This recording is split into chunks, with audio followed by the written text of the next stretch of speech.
Leonardo DiCaprio is considered one of the best actors of his generation. His glittering reputation is also upheld by his dedicated environmental activism.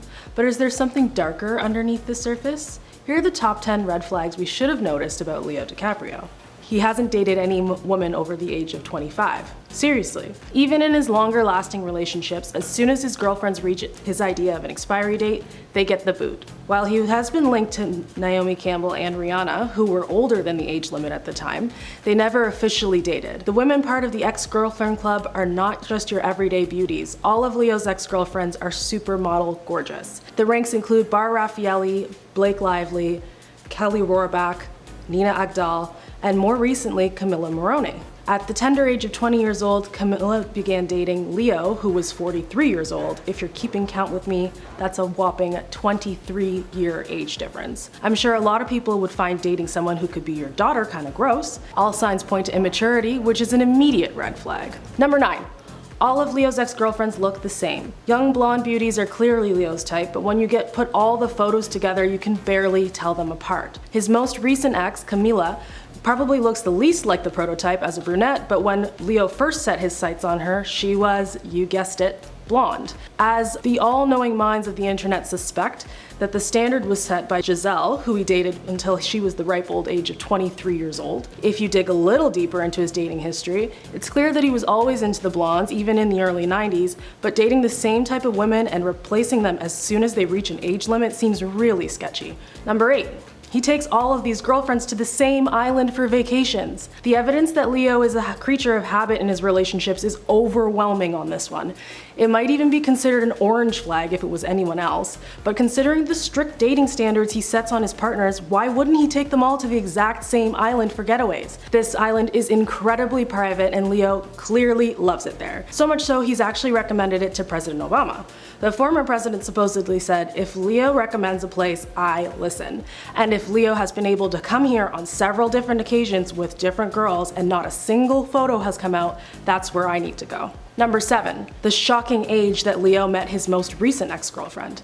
Camila and Leo are no more, and I don't think that it's a coincidence that she just so happened to turn 25 earlier this summer.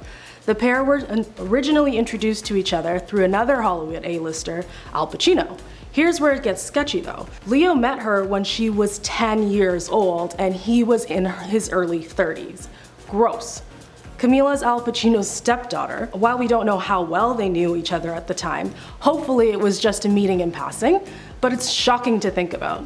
In July 2019, Camila posted photos of Humphrey Bogart and Lauren Bacall, another Hollywood couple with a very distinct age gap, and captioned it, "A love like this." By drawing comparisons to her 23-year age gap relationship and Humphrey and Lauren's 25-year age gap, it's clear to see that she didn't think anything was wrong with the relationship.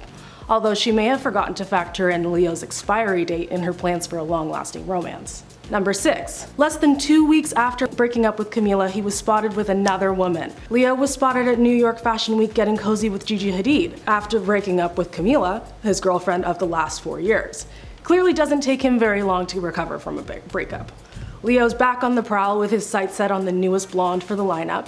Based on the factors we've seen so far, Gigi fits the bill. Blonde, supermodel certified gorgeous. However, there are a few things that may throw a wrench in his rebound plans. Nobody freak out. Gigi is 27. If Leo can get past that age qualifier, there's also the matter of the child she shares with her ex, Zayn Malik.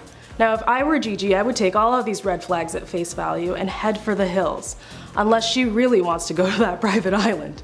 Number 5. Leo reportedly pays big money for the best PR firm available. Sunshine Sachs is one of the most exclusive PR agencies available, so much so that they frequently turn down A-list clients and they don't even have a website. You have to have the right connections to get in with them, and they offer some of the best services the industry has to offer. Considering all of his interesting dating habits, it's no wonder Leo's been with the company for years. Ken Sunshine, the CEO of Sunshine Sachs, has mentioned Leo by name in interviews and articles, proving his close ties with the company. Reportedly, Leo doesn't interact with anyone who hasn't signed an NDA. Maybe this is just an attempt to keep some of his limited privacy, being one of the most recognizable faces on Earth, but this move raises a red flag. Number 4. Leo's self-titled foundation. The Leonardo DiCaprio Foundation, or the LDF, is so attached to Leo's personal brand that it doesn't even have its own website. The LDF seems to be directed towards creating a better world for all of its inhabitants by targeting conservation of species, oceans, wildlands, and tackling climate change.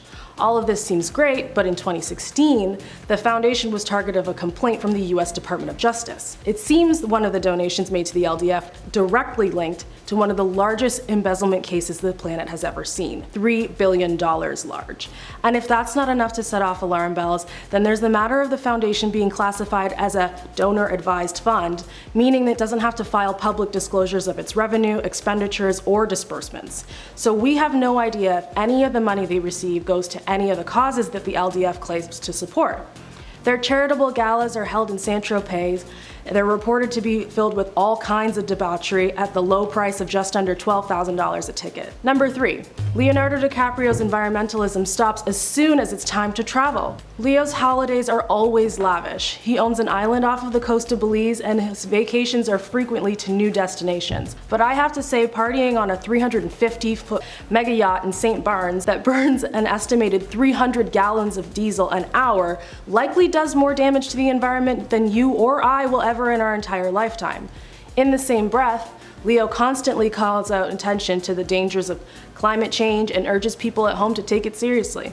Clearly, he doesn't think it's serious enough for him to adjust his lifestyle. Number 2. Leo's close friends with a sketchy past. Leo's closest pals have been friends with him for almost 30 years.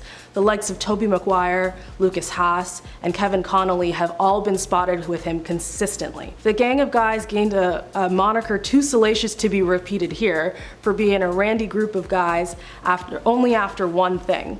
They would go out on the town in search of women and a good time, not caring if anyone else was in the way. Beyond party boys in their natural habitat, there's a laundry list of illegal poker rings, lawsuits, and bad behavior attached to this group. All red flags here. And our number 1 red flag, Leo's been rubbing shoulders with political figures. Over the years, Leo's been invited to thousands of events and meetings with prominent figures. The ones that stick out the most as the most red flag behavior are his cozying up to political leaders and religious figures alike. Has been spotted visiting Pope Francis, and concerningly, he's met one-on-one with Russian President Vladimir Putin. Leo has stated that all of these visits were related to his foundation and on climate change, but his tactics of getting close to major world leaders to get his way are unsettling at best. Do you think these qualify as red flags?